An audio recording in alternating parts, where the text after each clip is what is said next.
Si on appelle à un cessez-le-feu, la cohérence est de ne pas fournir les armes de la guerre. President Macron and some other Western leaders are now calling for an arms embargo against Israel.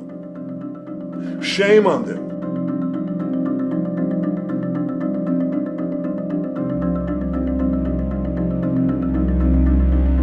I have a message for President Macron. Today, Israel is defending itself on 7 fronts against the enemies of civilization. We're fighting in Gaza against Hamas, those savages who murdered, raped, beheaded, and burned our people on October 7th. We're fighting in Lebanon against Hezbollah, the most heavily armed terror organization in the world, which was planning an even greater massacre than October 7th on our northern border, and that has rocketed Israeli towns and cities for nearly a year. We're fighting against the Houthis in Yemen and the Shiite militias in Iraq and Syria that together have launched hundreds of drones and missile attacks against Israel. We're fighting against terrorists in Judea and Samaria who are trying to murder civilians in the heart of our cities. And we're fighting against Iran, which last week fired over 200 ballistic missiles directly at Israel, and which stands behind the 7-front war against Israel.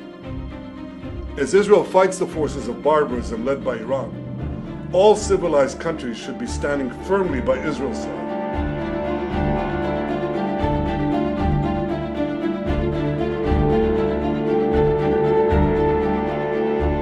Et je regrette que le Premier ministre Netanyahou ait fait un autre choix et pris cette responsabilité, en particulier d'opérations terrestres, sur le sol libanais.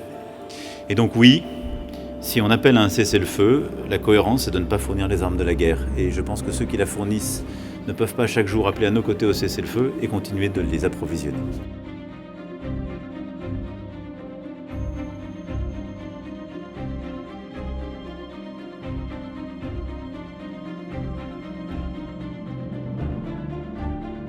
Nous avons dit notre solidarité avec le Liban.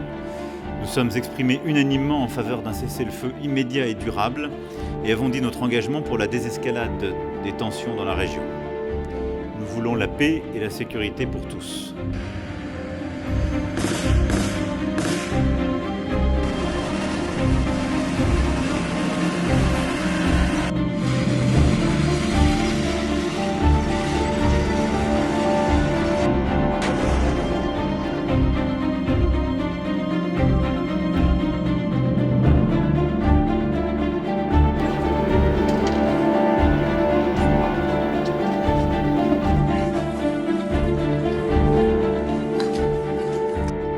Yet President Macron and some other Western leaders are now calling for an arms embargo against Israel. Shame on them. Is Iran imposing an arms embargo on Hezbollah, on the Houthis, on Hamas, and on its other proxies? Of course not. The axis of terror stands together. But countries who supposedly oppose this terror axis call for an arms embargo on Israel. What a disgrace. Well, let me tell you this. Israel will win with or without their support. But their shame will continue long after the war is won. For in defending ourselves against this barbarism, Israel is defending civilizations against those who seek to impose a dark age of fanaticism on all of us.